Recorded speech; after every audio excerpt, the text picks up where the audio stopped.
Excellent. All right. So what I want to do today is teach you how to make Hario V60. This is sort of my simple method. And before we get started, there's really three important factors that I think are super important. And I would say the number one most important factor is going to be your filter. So let's go through. So it's really important that we have a quality filter. And one of the problems that we've had recently, I've been doing this for 7 years, is that probably in 2018, we had filter issues. So the number one thing that we need to make sure that we're using is a good filter. Number two is locking down the recipe and the variables. And then number three is you want to pace your pour. And in order to do these things properly and to get the best results, these are the most important factors. So I know there's a lot of recipes online that talk about how to make the ultimate Hario V60, and they all say that this is the only way or this is the best way. I have found that most of the things that a lot of people bring up aren't as important. Most of them are not important factors for creating a really good Hario V60. Okay, so once we go through that, we're gonna do a brew. I'm gonna brew for you. So I've got my Hario set up so that you can sort of see my brew. And then if you've got your coffee set up, then we'll be able to go through that, and then we'll have questions at the end. If you have any questions in Zoom, you should be able to just type them into the chat, and I'll bring that up on my other screen so I can see it. And then if you're good to go, can you give me a thumbs up? So this is under the reactions tab. I don't know if you see the button. Just give me a thumbs up if you're good to go.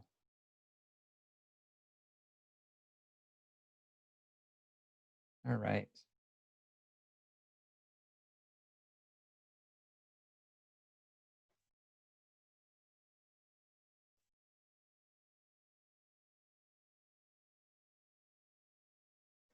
Okay, so the three most important factors that I have found are a good Hario filter. So I like the ones that come in the boxes, and I have one of them behind me.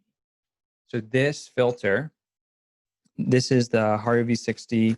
I've got the size 1 filter, and you can get the size 2 if you have the larger one. What I'm going to be brewing with today is the ceramic Hario V60. I also have a plastic one, and then I've got a glass one. And this is my go-to. I just like the way this looks, and I make 2 of these every single morning. So the filter is our number one important thing, because if this doesn't drain well, we're not going to have a good recipe.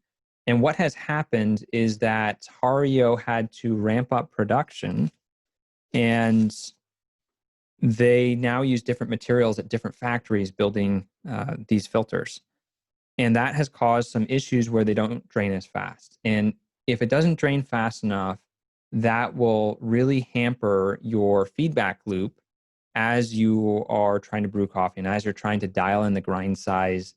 It's going to be really hard to know what the correct grind size is, and it's going to be really hard to know if you're doing it right, because a bad filter will actually drain super long. So to give you some numbers, a good filter that I would brew with would drain 180 grams of hot water in about 20 seconds or less. And I would prefer it to drain within maybe 13 seconds or so. I have seen filters that drain in 40 seconds. And the problem is, if you have a filter that drains in 40 seconds, it's going to stall at the end of your brew, and that's going to throw off all of the timing. That's going to throw off the entire recipe. And there's no grind size that you can use that's going to be adequate. You're going to end up using a grind size that is far too coarse. It's going to be coarser than what you'd use in like probably a French press or even a Chemex, and it's just not going to taste good. So it's really important that you have a good filter. Okay, so the second thing is really about locking down your variables. And so right before we started, I was talking to Rizwan, and he's got pour over set up, but he doesn't have a scale. And so locking down your variables is really important if you want consistency. And in order to get the most out of the different flavors, you need to make sure that you're doing it in a repeatable way. Brewing coffee is a chemistry experiment, so it's really important that you can try and control as many of the variables as possible. Now, I was talking, it is possible to potentially, like if you don't have a scale in a pinch, you can use the milliliters. That's 1 milliliter is approximately 1 gram, but that will change once you heat up the water. So just keep that in mind. That's not going to give you the consistency that you're looking for. So in front of me, I have the Akai Pearl scale. This one's pretty good, but it's very expensive. I find the UI is a little bit confusing. You either have to long press or tap these. And so it's just a tap to tear and a long press to turn off. And it's just, I wish it had physical buttons. So the other scales that I have here, I really liked I'll hold it up here. I really like the CJ4000. This is what I brewed for about 7 years on. It's great. The only downside is if you get water underneath the scale part, you can cause it to not work. And then it goes on the fritz and starts randomly counting upwards and downwards. But the most important thing is it's a responsive scale. So as long as you're careful with how you pour water and you don't overflow, it'll work great for years. And it did for me for years. Another option is this. This is a Bluetooth scale. This one's actually a tenth of a gram accurate. It's not as accurate. It's a cheap scale. So both of these other options are like $30. The Pearl is probably $150 to $180. Super expensive Bluetooth scale. You don't really need that in order to get some better results. So this one's pretty responsive. None of them are going to tear correctly if you're holding them. So this one does not like me just holding it up like that. So it's really important to control the variables. Okay. And the most important variable when we're working with a Hario is going to be your grind size. You want to lock everything else down. And so that's why having a scale is so important, because it allows you to get that feedback of how you're adding the water and how you're working. The other thing that I think is really important is don't vary your brew ratio. So don't keep tweaking that for different coffees. Just keep it consistent. The only thing we want to do is we want to lock in our grinder. So by locking in the grinder, we can get more consistency.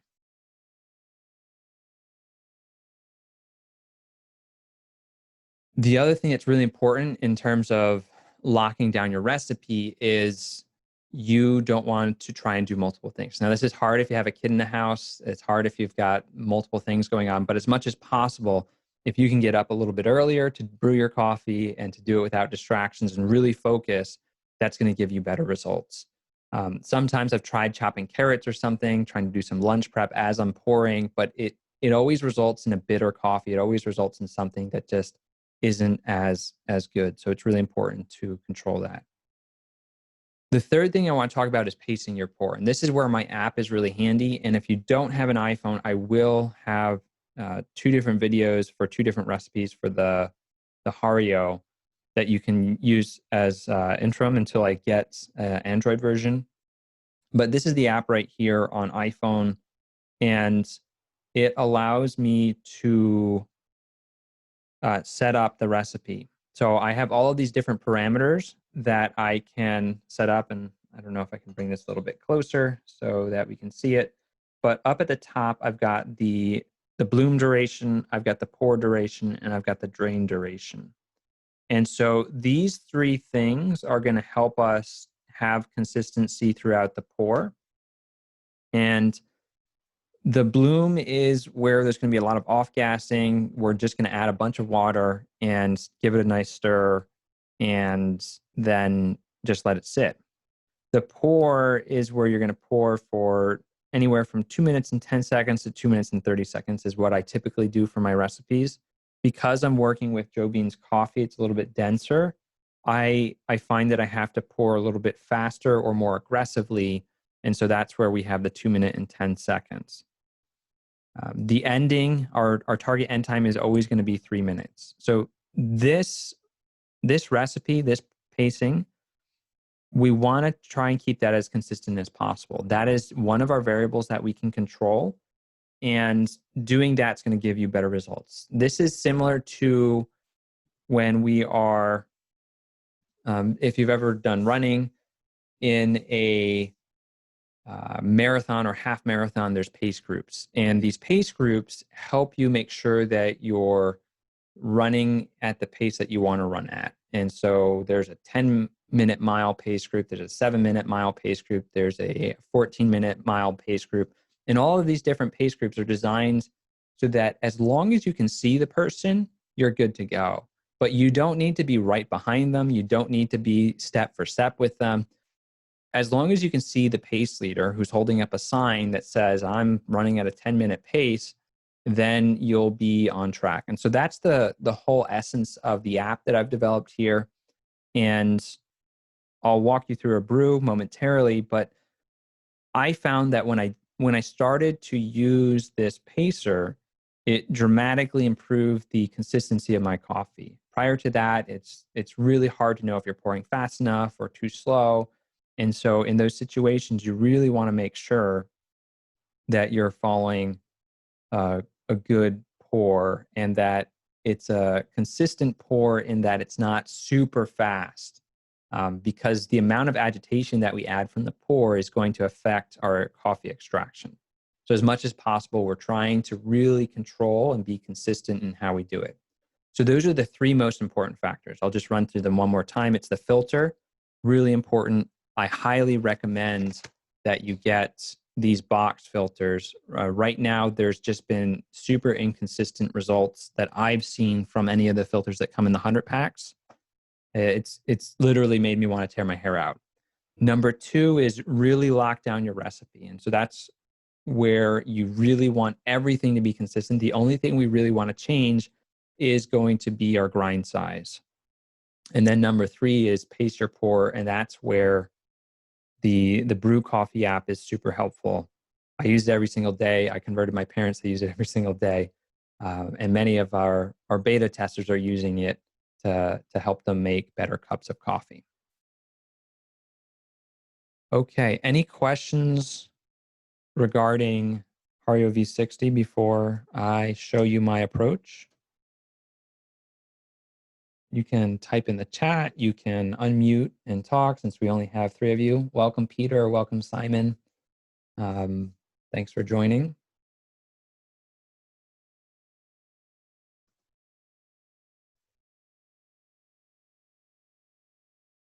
Okay, so I'm going to switch camera setups. We're going to come over here.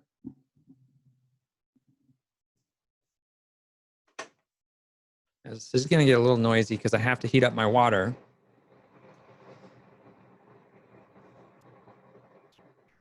Let's see.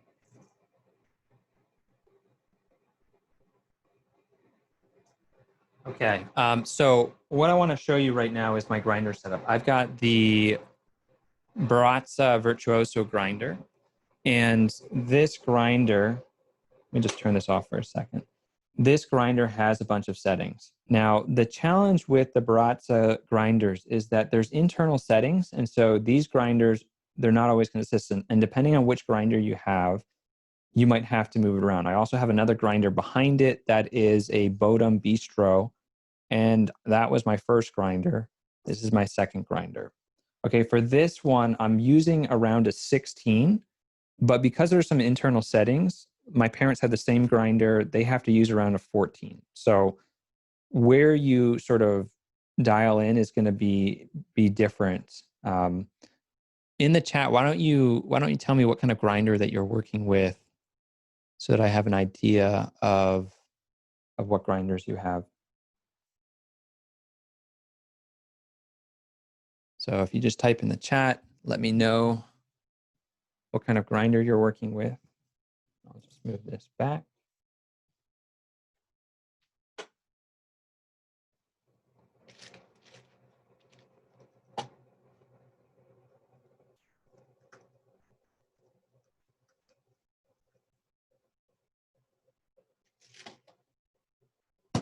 Okay, the other thing that I do is I like to pre-portion my coffee beans, and I'm going to talk about this in the email this week. This helps me avoid stones, and stones are something that can break your grinder. So I do it also for the simplicity of just being able to dump this into my grinder, grind it without having to think.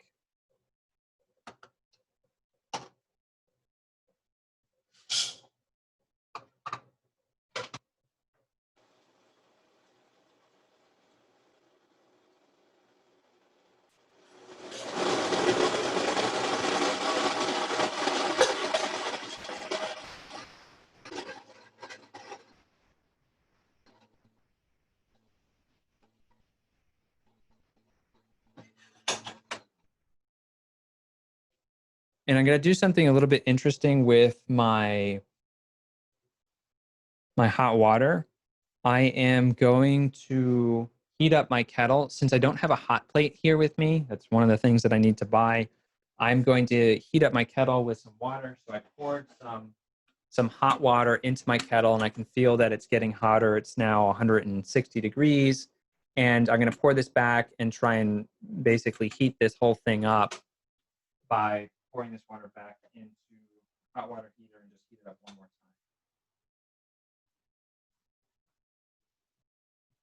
time. At home, what I do is I will put the kettle back on the burner. So this is, again, one of those variables that I want to control, and I want water as hot as possible. That is what we're going to do today.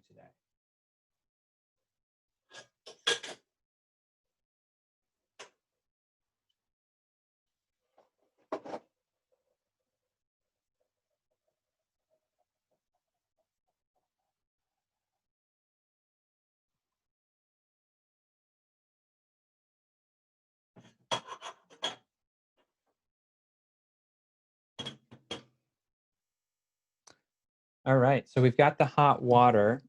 The next thing that we want to do is we want to then heat up the carafe. So I'm going to move some stuff around. Okay. So I first start by heating this up and rinsing it. And this is where you're going to also see me do something different. I am going to pick up the filter. So I talk about the filter test, and I don't know if you've seen that email. I'll be publishing my blog post on it shortly. But the filter test allows us to determine if the filters are good. What you're looking for is how fast that water moves down.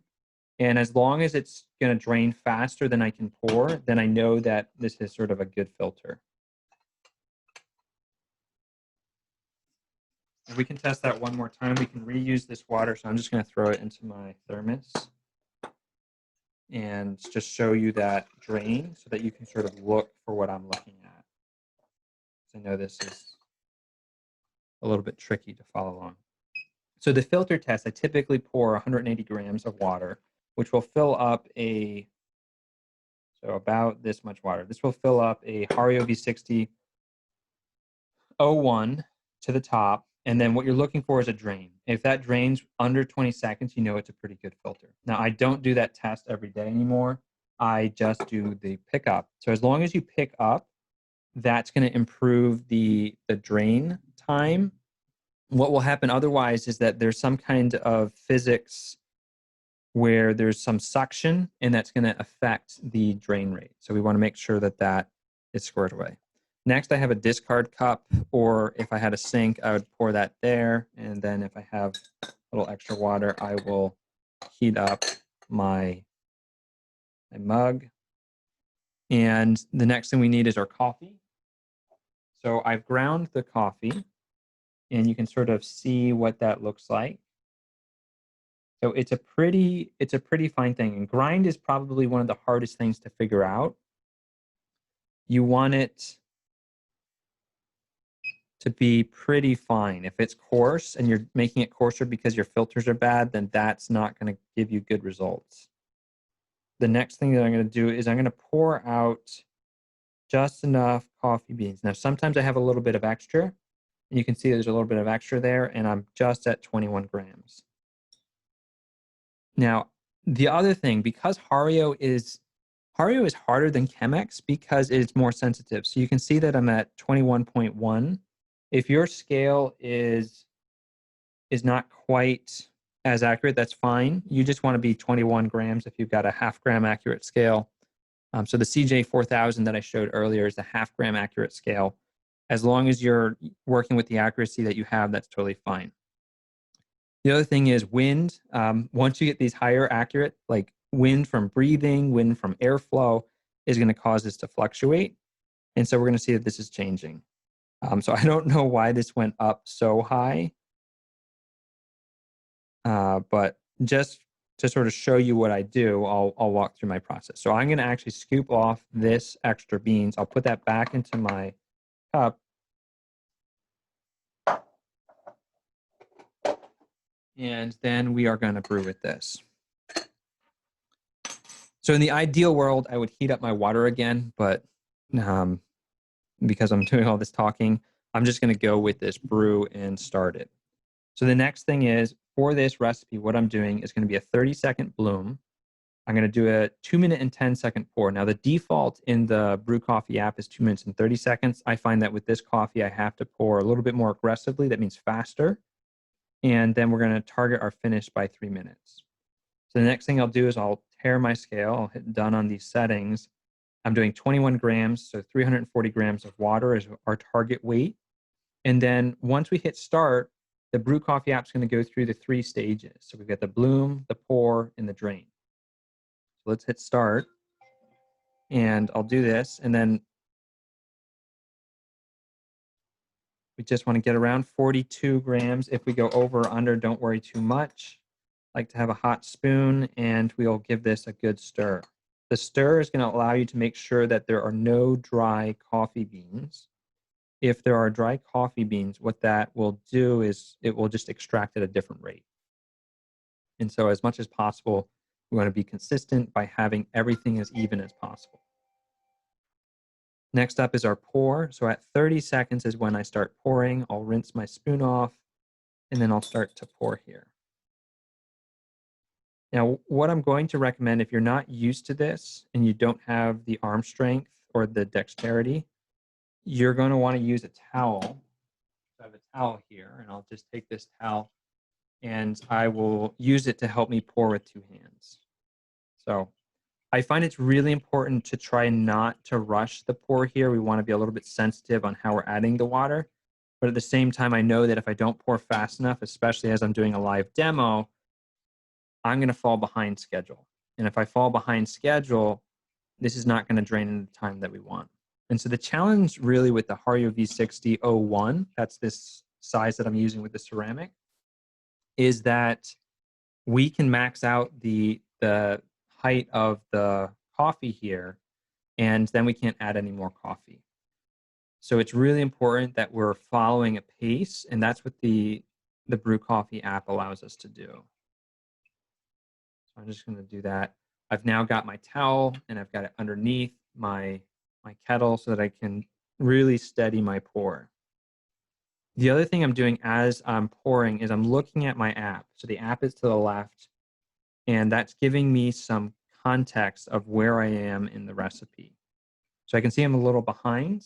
Another thing that you can do it carefully without burning yourself, you can pick up the whole thing and you can just sort of let that drain a little bit more. So my 2-minute and 10-second pour timer just went off. I'm getting close to the final coffee, and there we go. Now in this situation, I went a little bit over, and so I'm going to, as much as possible with the tools that I have, and since I have 1/10 of a gram accurate scale, I'm going to basically just scoop off water to make it so that we're as close as possible to the target end time. And the next thing I'm going to do is make sure I get the grinds off of the filter edge and then just give it a little stir. Okay. And we let that drain. So our target time is to end by 3 minutes. We're pretty close to that actually, which is exciting. So it's probably going to be 10 seconds over. I'll just rinse my cup.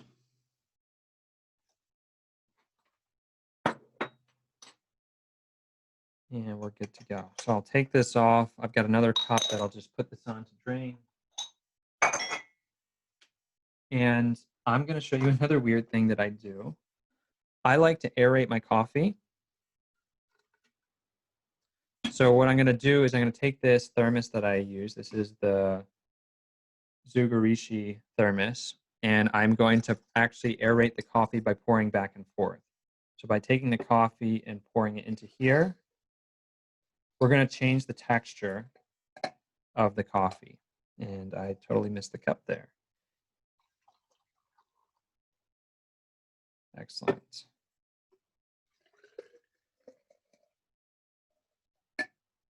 So doing this a few times is going to give you more bubbles, and it's going to reincorporate air. Air has been pushed out in the boiling process, and that's going to change the mouthfeel. So I really like doing this. And then I'll just add a little bit here so that we can taste it. You do want this to cool down. So right now it's going to be super hot. Close that up. So that's our coffee. And that is my brew process.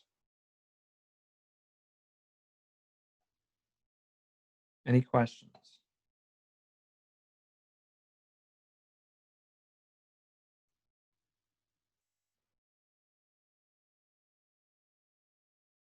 All right.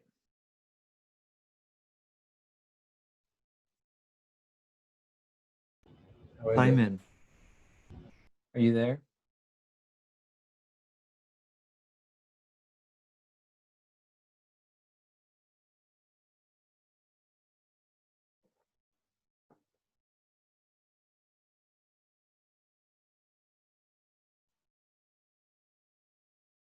Josh, did you say something? I asked, how was it? Oh, this is,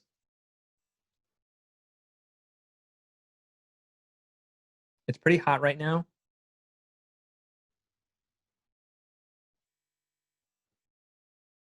For me, it tastes a little bit over extracted. And I think that's because my pour wasn't as controlled as I'd like to have. And it's really hard to do all that while you're talking through all of the different intricacies of the Hario. But it is drinkable. It's just not my best.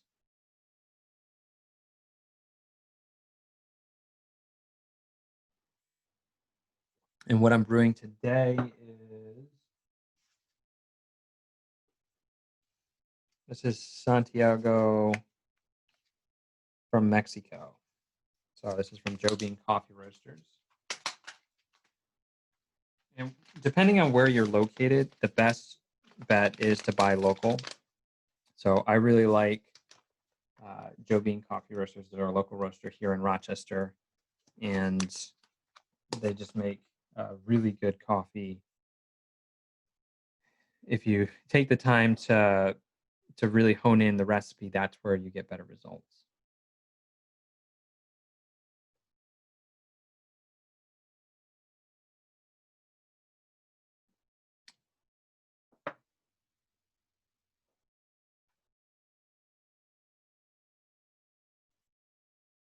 What am I tasting? So this, we should be tasting a yellow plum, almond, hazelnut, and dark chocolate. Probably the only thing I'm getting is dark chocolate. I'm definitely getting dark chocolate. Not sure I'm getting any of those other flavors. As the coffee sits, it's also going to change in flavor. So depending on what you're doing, that is,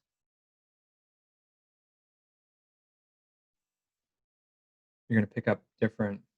Even as this has cooled, now it's tasting totally different from that first sip I had. I'm probably getting a little almond.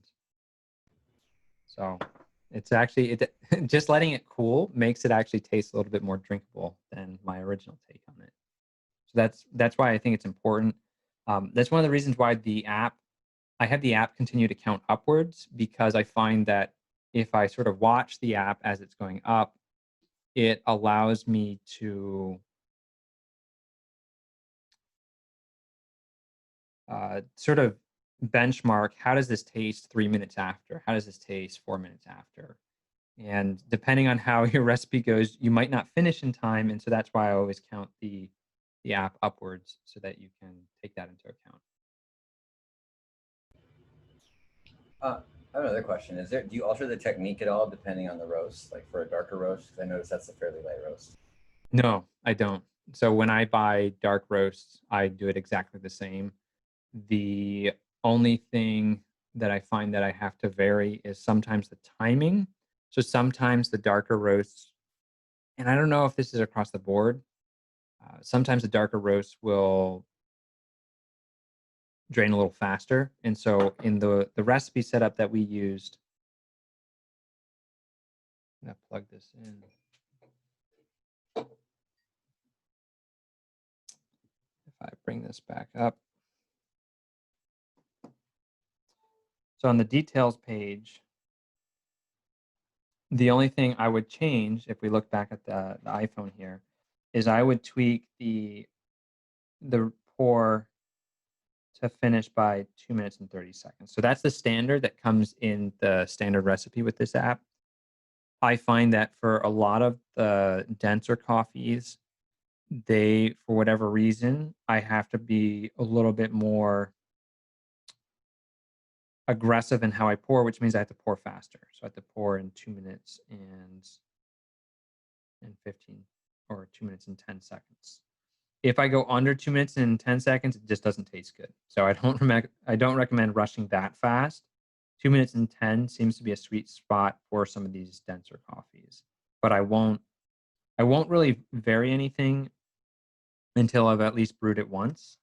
And and then it's the feedback that you get as you're brewing that determines sort of how to move it forward. Cool. Thank you. Yeah, definitely. Any other questions?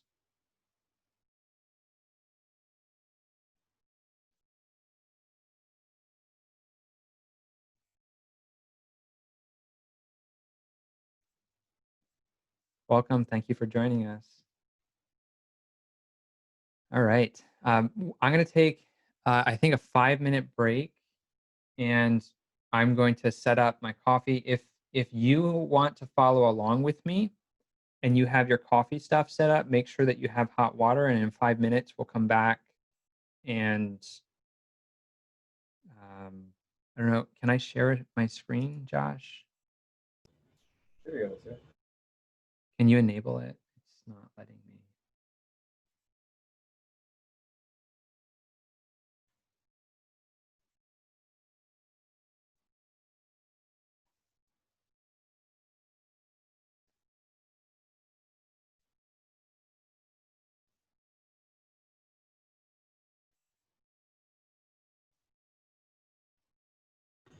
I made you host, so you should have that.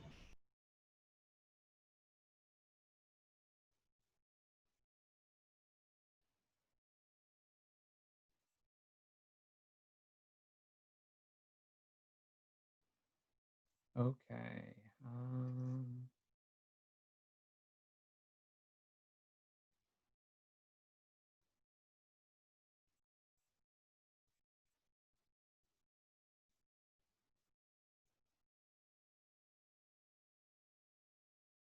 Can you see my timer? Loud and clear. Excellent. All right, so we got 5 minutes. If you have your coffee set up, make sure that you have your water ready to go, and then we'll come back. I'm just going to mute myself and set up another brew so that we can go through the process one more time. Thanks so much.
All right.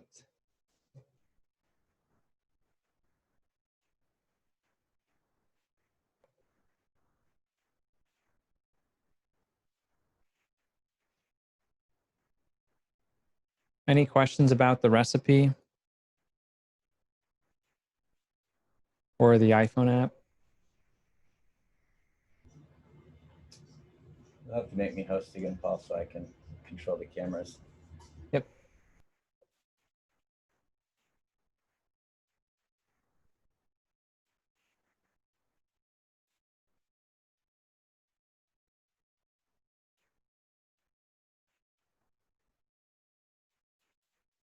Okay, so if you can see my iPhone and you're ready to go and you want to brew, can you give me a thumbs up in Zoom? There should be a reactions button and you should be able to do a thumbs up.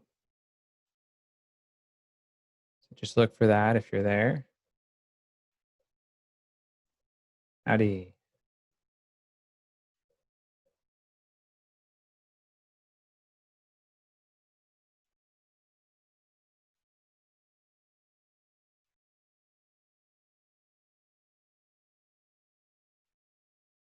All right, I got a thumbs up. Does anyone need more time? My water's just finishing boiling.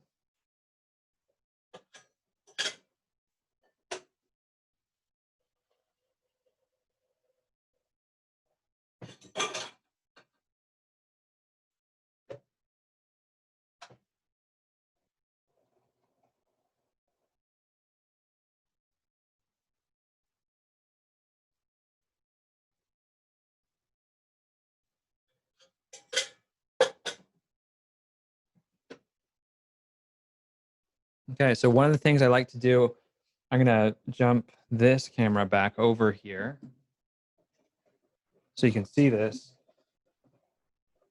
So because I don't have a hot plate with me, since I don't have a hot plate here, my only option is to reheat this kettle so that this gets hot. Now this is kind of like, it's pretty warm. It says that it's 140 degrees after sort of rinsing it. And so by reheating the water that I had in here, so I had poured some water in. So let me just show you the technique. I'll pour water in. Since I'm not in my kitchen, I'm at my office. And then, whoa, it's a little steamy. Then I'll pour that water back into the hot water heater. And then I'll turn it back on again to just bring it to boiling. So what I like is a temperature that is hot as possible for boiling. Okay, so next up, you need to find a grind size that's going to give you a nice sort of consistency. And so right now you can sort of see, if I get some of these grinds out, like that's kind of what we're looking for. It's got to be super fine, not espresso fine, but it's got to be pretty fine and not super big chunks. If it's big chunks, you're just not going to get a good Hario. Okay, so next up, I've got pre-partitioned little containers here. These each have around 21.1 grams of coffee. I do a little bit extra so that I have a little bit of wiggle room if there's some bad beans, if I need to sort of look through them, make sure there's no rocks. And then I'll just take that and I will dump that into my grinder. And so on my grinder, I've got this set up for around a 16 for Hario.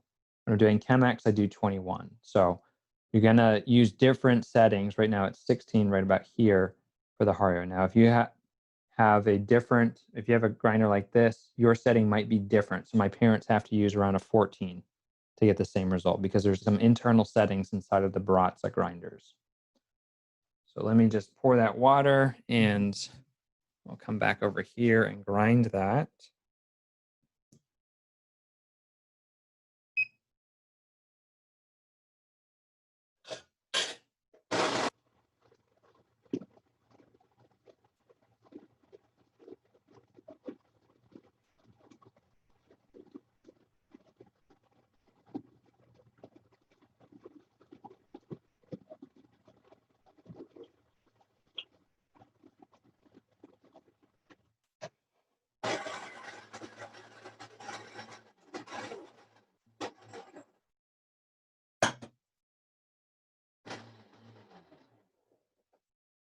I always make sure that when I'm grinding that I get everything. So I'll tap it usually. I'll just make sure it's good to go. Okay, so if you have your stuff set up and you were ready for me to do this again, if you want to follow along, give me a thumbs up. So that's just one of the reaction tabs. Great. Excellent. Okay. So the first thing I'm going to do is I'm going to rinse my filter. So I'm going to take this and we're just going to rinse. And the one thing I really want you to try and start doing is pick up the filter and remove the suction. The suction is going to cause this to not drain as fast. So if you do one thing, picking up your filter, either during the brew or right before you brew, is my recommendation because there's a suction from the adhesion of the paper to the Hario itself that slows down the drain rate. Okay, so next up, that looks like a lot. I must have poured two. That I don't know what I'm doing here. I guess poured two Harios worth of coffee. So now I've got definitely extra um, to work with. So, and a lot of people will say that you can't grind in advance. You're going to lose flavor. I don't think that's a huge issue. I've done that when I don't want to use the grinder early in the morning. When I was on vacation, I didn't want to wake people up in the house I was in, so I ground my coffee at night, and it was perfectly fine. So again, these are all little things you can do. The most important thing is a good filter that you try and be consistent as possible with all your variables, and that you are pouring with a known pace. And that's where the Brew Coffee app is really going to help you out. So, if you're ready, the recipe that I'm going to follow right now, since I'm using a denser coffee, is going to be 30-second pour, 2-minute and 10 seconds. Sorry, 2-minute and 10-second pour. It's a 30-second bloom, and then we're going to try and end by 3 minutes, like I did earlier today. So I'll walk through this whole process again. Okay, so I'm just going to count down 3, 2, 1, and then I'll hit start. And if you want to follow along, you can watch my iPhone if you don't have an iPhone, and you can use that as sort of your pace. And then we'll just get started. My water's at around 205. I like it as hot as possible, but for video purposes, I'm just going to go with what I have since I don't have a hot plate here. So 3, 2, 1, start. First step is our bloom. And I want to get around 42, which is just double the weight of the coffee. Some people would tell you to do up to triple. I find that double is a good amount. And so I'll do that. I'll give it a good stir. Now you see this bubble here. That means that there was some coffee that is potentially still dry somewhere in here. So you want to make this so that there's no bubbles. And so by stirring aggressively as possible, that's going to really help us. Now we start the pour. And sometimes I like to get some water in here before I rinse the spoon, or I'll rinse the spoon sometimes during the bloom stage. It really doesn't matter a whole ton. You just want to be consistent. And so now our goal, you can see my weight is 96, and that's telling me I need to be at 140. So our new goal is to try and get up to 140, but I want to be as careful as possible as I'm going. I want to try and not bump the Hario. Also, one of the things I'm doing is I've got my hand on the table. If you've got your hand on the table, you're going to be shaking things. You don't want to shake things because that increases the agitation. Increasing agitation will increase the extraction. Increasing the extraction will over extract if you do it too much, and then you get bitter coffee. You get super strong coffee. So we want to try and catch up, and you can see my pacer is just getting ahead of me because I am distracted with explaining all of these nuances. So one way to get back on track is to lift the filter up without burning your fingers. It will be a little bit hot, but if you've got a little bit of wiggle room, you can usually pick it up. I've only ever had one Hario break on me when I've done this technique of picking up a filter and putting it back down. in that case, I just used another filter to filter the coffee once I had finished. Okay, so I'm a little bit behind my pacer, which is fine. I think it's more important to pour carefully and to not rush it. And so you want it to be as light a stream as you can possibly maintain.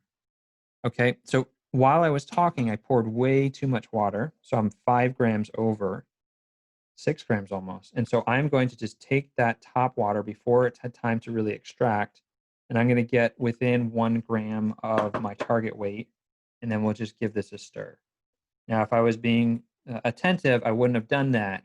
But it's really easy in the morning when you're tired and you haven't had coffee to mess these things up.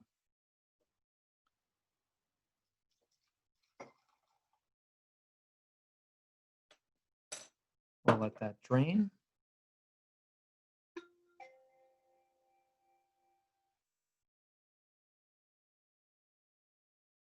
And when I'm letting this drain, what you don't want is to have big clumps of coffee around the edges and the top. And the shape of the bed, I don't think it really matters. A lot of people will say you need flat bottom. You will not be able to get flat bottom in this cup. So if you want to get flat bottom, you really need to have a plastic Hario V60 that you can swirl. That's the only way you can do it. The ceramic one, because of the weight and the mass of the ceramic, you just can't swirl without spilling everything in the size 1. And with the size 2, it's going to be even heavier. So I'll just take this and move this over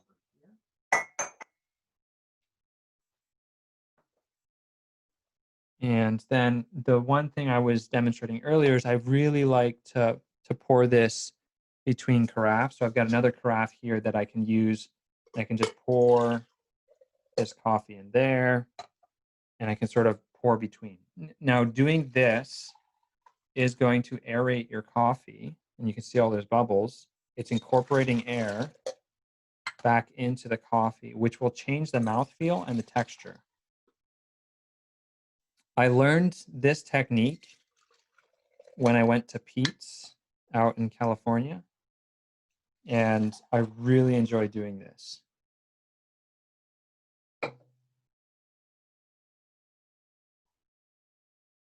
All right. So that is the recipe. We'll try this one and see if I did any better. So the first one, it drained almost on time for what I wanted, but it initially tasted a little bit harsh to me. It tasted a little bitter, but as it sat and sort of cooled down, it really improved in flavor. We'll see what this one compares to that previous one. And what you can see is between these different brews, depending on how attentive you are in the pour, it's going to really impact the drain time. So now that I've had about 2 minutes to go past, I can taste this. After about a minute or so, that gives the coffee a little bit of time to open up.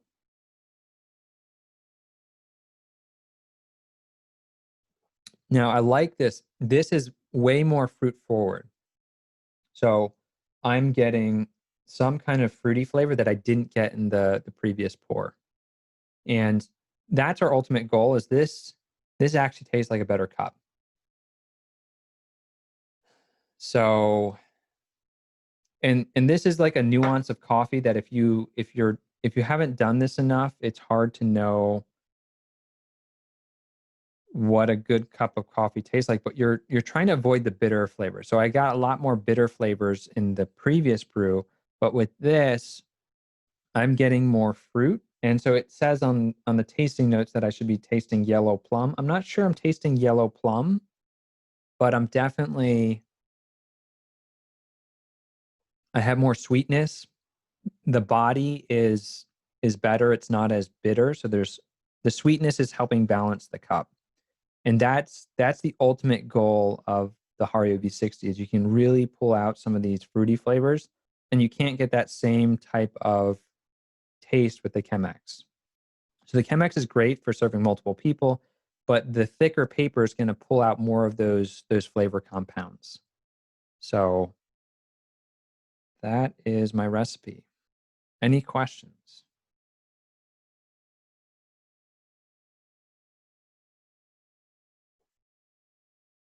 Oh, it's really good. It's much better. Uh, it's amazing um, how different two different cups can be when you're trying as much as possible to use the same recipe. Okay, so the three things that I talked about earlier when we were starting is the most important factors that are going to improve your cup of coffee are not going to be stuff like the temperature or the brew ratio or any of that. It's going to first start with your filters. If you don't have good filters, and there's a lot of bad filters that I've bought on the market, they just don't work well. You won't get good results. You'll end up trying to adjust your grind size to something like you'd use in a Chemex or a French press, and it's going to drain in your 3 minutes, but it's just not going to taste good. And so by having a good filter like these boxed 40-pack filters, these have been the best thing that I've found on the market. Picking up the filter is my quick hack for really improving the drain time, which allows you to hit your target recipe timing. And that brings us to the second thing, which is really locking down your recipe. And that's what the Brew Coffee app can sort of help you do. But this also means that you have to control your temperature. I like to go as hot as possible right now.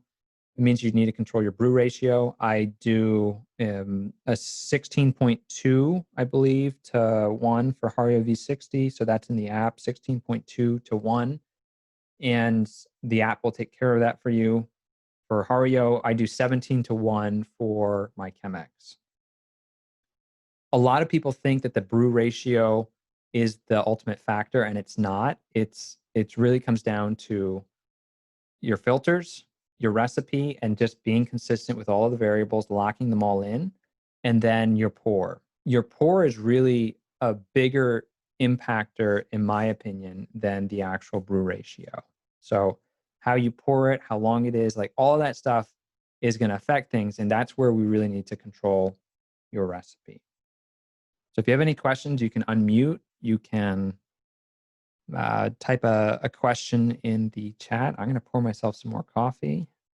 So this is really good. Is there any process to like isolating what you did differently to know why this coffee is so much better than the last pour? I think I was rushing the pour, and that's something that we can look at in the recording. When you pour too fast, that will negatively impact the brew. And so this is something that's going to be in my upcoming course, but one of the things that you can do to practice your pour technique is to buy a bag of quinoa. This is going to be a little bit weird, but if you buy a bag of quinoa, you can put 21 grams or so of quinoa in your Hario with a filter, and you can practice pouring. And what I don't want you to see is big blooming motions. If you can control the stream, and that's where like the fellow gooseneck kettle can be helpful. This one, you can pour really fast with the Hario Bueno kettle. You can pour super fast, and that's good. But it's not always the best thing to do, at least for the Hario. The Hario is really sensitive to over extraction. And so if you can control that flow rate so that it's a nice, even, steady pour, so it's not too fast, but you don't want to be dripping. You want a good, nice, steady pour like I was doing in the second one.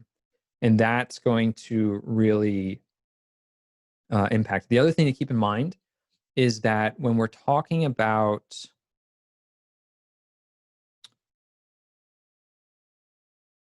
where am I going with this?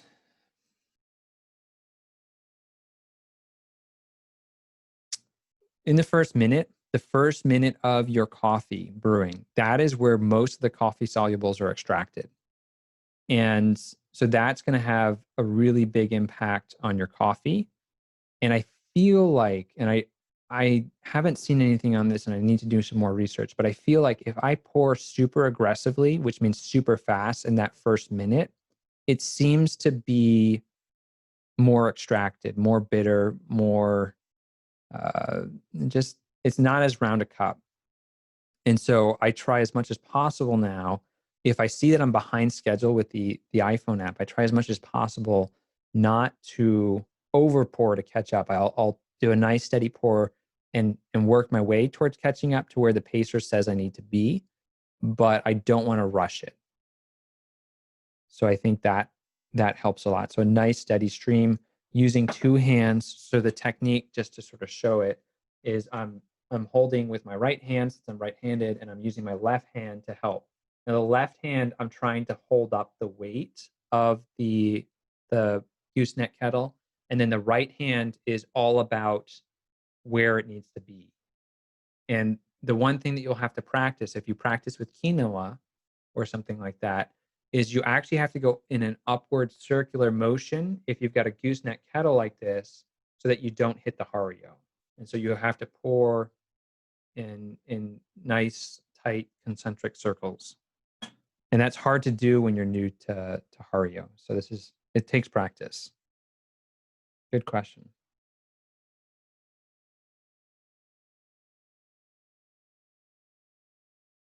All right, so why don't I like this is from Jacobson, why don't I like the brown paper filters and I prefer the bleached ones? The bleached ones taste better.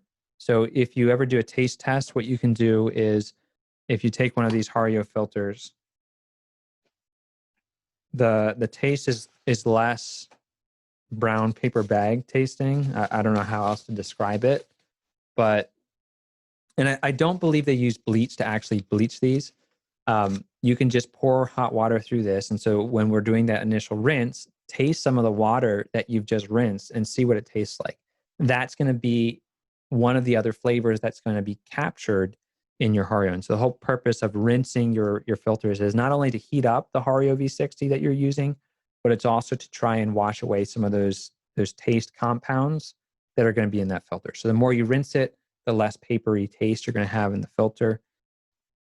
The other issue I have with the flavor is one thing, is there's more flavor from the filter if it's unbleached.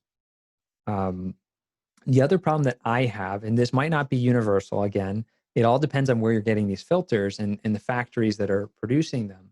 But some or a lot of the filters that I have that are the unbleached, they just drain slower. And I know that anything that's going to drain slower is going to negatively impact my cup of coffee. So as much as possible, I'm trying to make sure that the recipe timing that I want to target is something that I can hit. And if I can't hit it, then I know that I'm going to negatively impact the flavor by either changing my grind size to try and hit it, which is not the right decision, or I'm just going to over extract, and it's going to extract more coffee solubles. The cup is going to be more bitter. I'm going to lose the sweetness. So you lose the sweetness if you brew too long. You just lose the sweetness, and that's what made this cup of coffee so delicious. Thank you for that question. So test how fast. So I have the Hario V60 water test. And if you do that test, I can pull that up. Grab that link if you want to jump to it. So I have the Hario V60 filter test.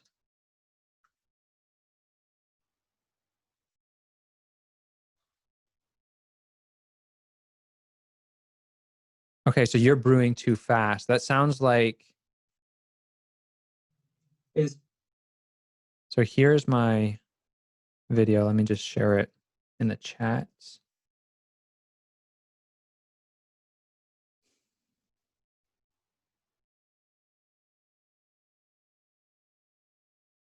How fast is yours running through it? I've never had a fast brown unbleached filter, so that could be interesting. And is it a standard Hario filter, or are you using a third-party filter? I like 13 seconds I don't think I've had anything below 11 seconds.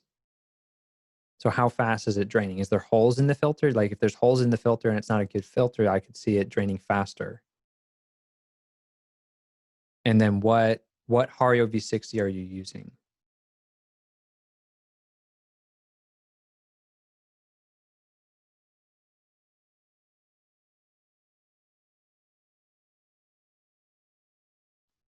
All right, so we have a question on the app. So this app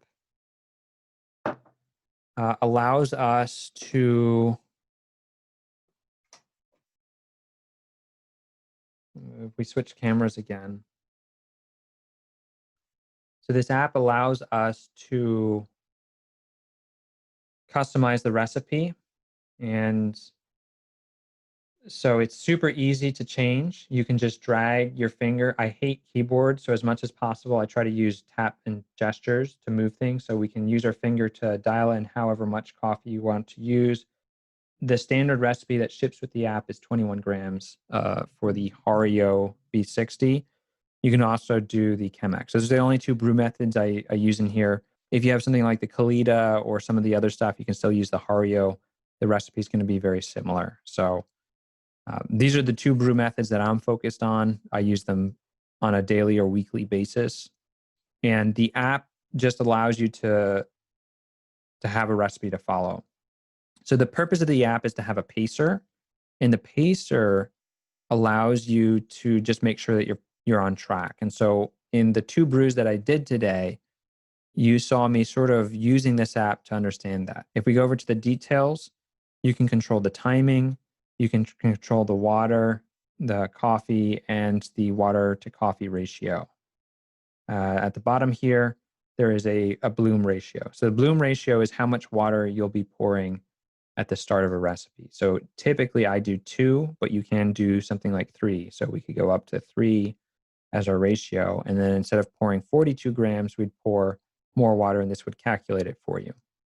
So that's kind of how the app works.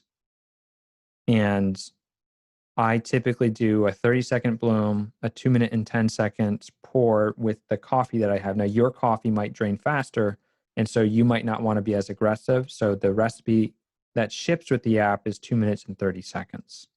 And so you can just drag any of these controls to move them left and right and to dial in where you want it to finish. So typically it's 2 minutes and 30 seconds for the pour. And it's a little bit tricky sometimes to get those last digits. So I have these little number steppers, and you can just hit those to dial it in.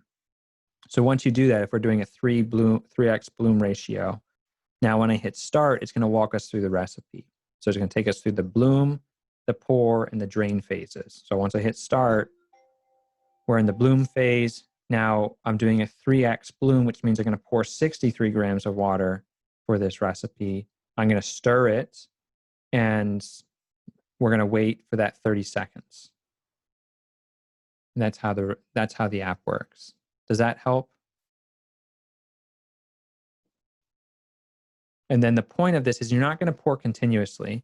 You're going to have this set up next to your Hario. You're going to have your Hario on top. Whoops. And you're just going to try and keep up with it. So as you add more water, you're going to look at the numbers here and here. It's not connected. I find that the Bluetooth stuff is super finicky, and so I don't do that. It's all about keeping on track with wherever you are in the recipe.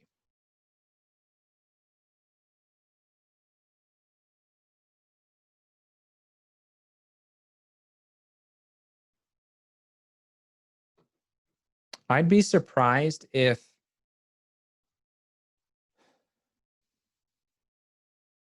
you could give me a number, if you could email me like how fast it's actually draining when you run the test again. I don't know if I've ever seen a filter too fast. So the other thing is if your coffee is draining too fast with the actual coffee in it, so without the filter test, I would recommend tweaking your recipe. So if we were looking at your grinder, so what I would do in that situation is I would take a look at the grinder. And if we're draining too fast, going left on this grinder, if I tweak it a notch, that's going to be finer. If I go back, this is going to be coarser if I go to the right.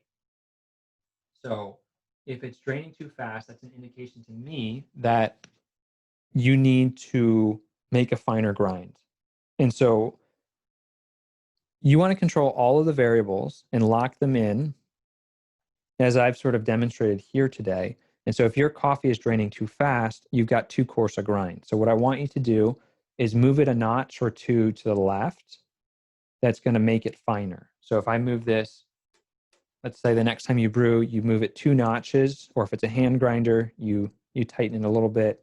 So that's a little bit finer.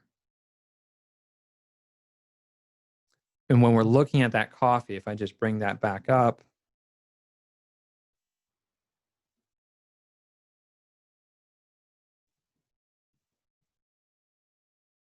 if we're looking at this coffee, you want it to be pretty fine. So it should look something like this. I don't know if I have a penny or anything to compare it to. Let's see, I've got a quarter. So this is a quarter to give you some perspective on how fine this coffee is.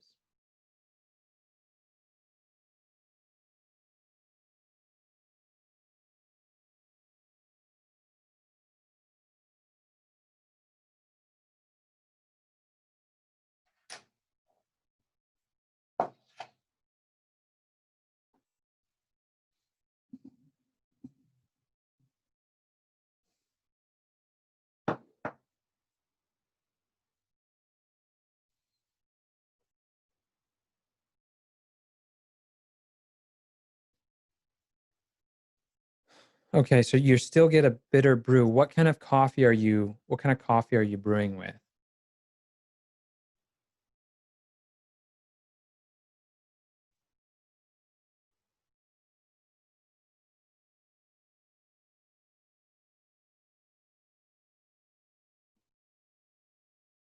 The other thing you could try is you could try and buy another box of filters. So if you want to experiment, maybe you do have a bad batch of filters. Get these, get 140 pack. You can get this from Prima Coffee. It's like $4 plus shipping, I think, $5 plus shipping. It's pretty cheap. And just do that as an experiment. The last time I bought filters, I think I bought 6 of these packs just because I've been getting way better results from this 40 pack. So if you do think it's a filter problem, I haven't seen them drain super fast, but I haven't seen every problem. I would try another box or another bag of filters and see if it's any different. The filter is going to have the number one biggest impact on your cup of coffee. So if it's not draining like you expect, it is going to be difficult. Do you notice a difference between the different coffees? Like, do any of them drain differently for you or not?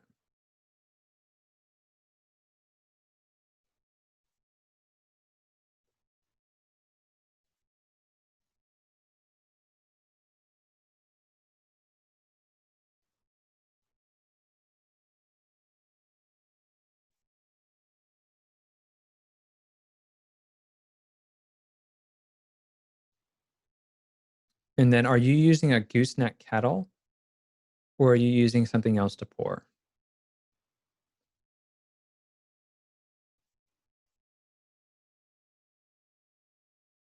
Interesting. I don't vary my grind size at all between different coffee roasters. So when I was on vacation, I was using the same exact grind setting for the coffee that my father roasted. His coffee was, I think, from Colombia, and I used the same exact grind setting. When I got a bag of Good Dude's coffee, I use the same grind setting. I don't change my grind setting once I lock it in for Hario V60. So if you can, um, is this a hand grinder or are you using automatic grinder?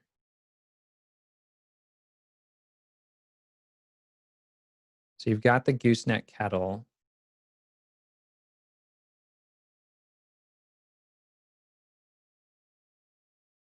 Okay. Yeah. So if you're working with the Hario V60 grinder, that's really hard.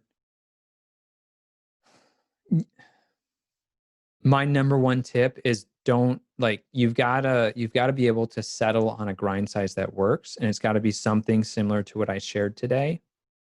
I can see if I can take a picture of that later and share it in a follow-up email. Let me write that down.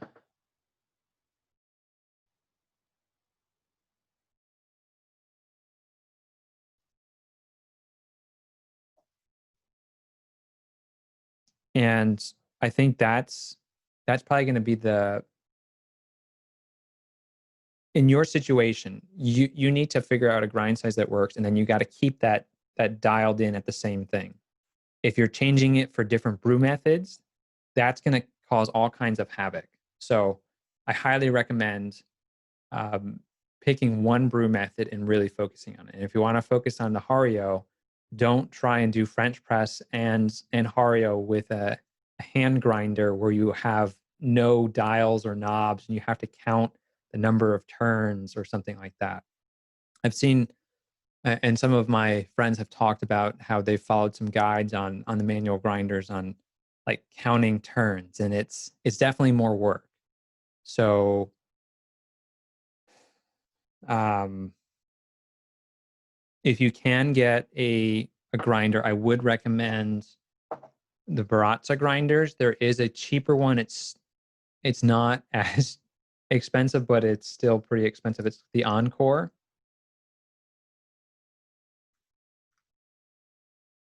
And then I know last time in our workshop, what was it? It was, I think, the Breville grinder people were using. So let me just link those two. The Encore. Oh, okay, so you're doing espresso with the hand grinder?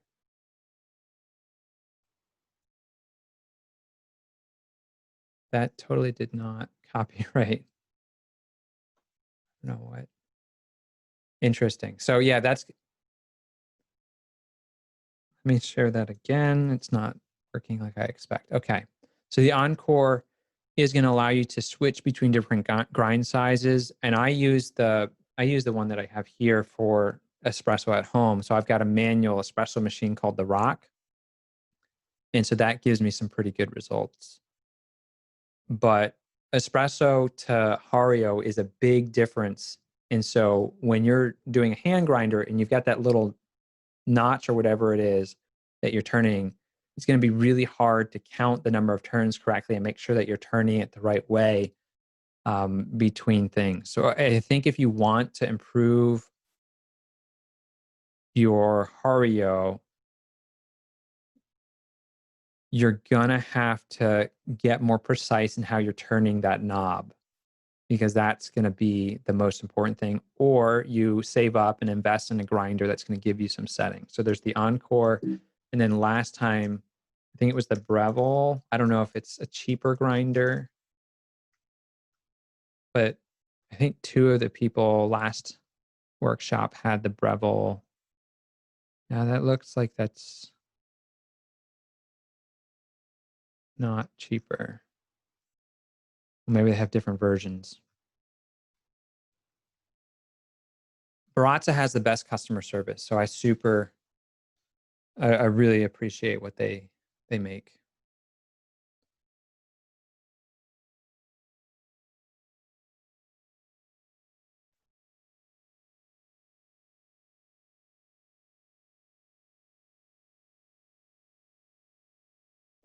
And then my other tip for you, if you really want to get good results, do 3 Hario V60s back to back. And so that's going to give you the most insight into how each of the cups taste, just like I was able to taste compare. And I can pull out my other cup. So if I take the coffee we made earlier, we can now go back and forth. I've got one cup here and I've got one cup here. So this is the first cup we made. And so you can sort of taste compare between the two.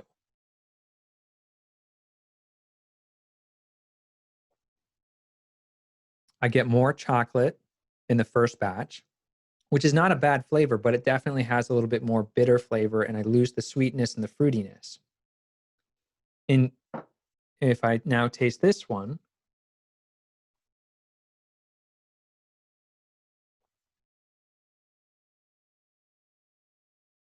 it's almost like a milk chocolate. Like, it's not a dark chocolate, so it lacks all that bitterness, and it's more fruit forward and more sweetness. I never put cream or sugar in my coffee. I used to. I don't do that anymore since I've switched to pour overs. And if you get it right, like this second batch that we made, you don't need sugar because it's absolutely delicious on its own.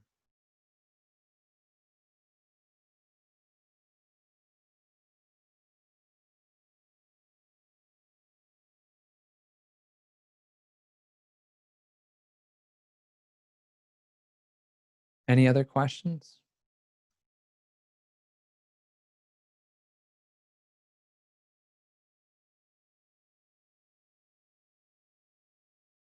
So if you can do 3 brews back to back, or even just 2 brews back to back, that's going to allow you to taste the differences between the the 2 settings. And so all I want you to do is, if you're going to do 3 brews, find a grind setting that you think you want to use for Hario, and then I want you to go 1 notch coarser or 1 notch finer. And since you're draining super fast, I would recommend going more towards the finer.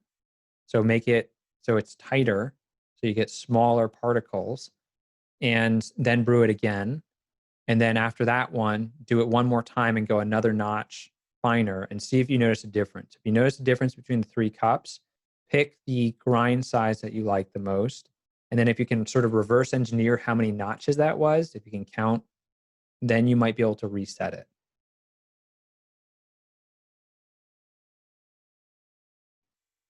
All right. Thank you so much for attending. I really appreciate all of the questions that you've asked today. I will put together some resources to share on the follow-up email that I'll send out, and I will share the recording so that you, if you missed the first part, that you can check that out. And I appreciate you being here.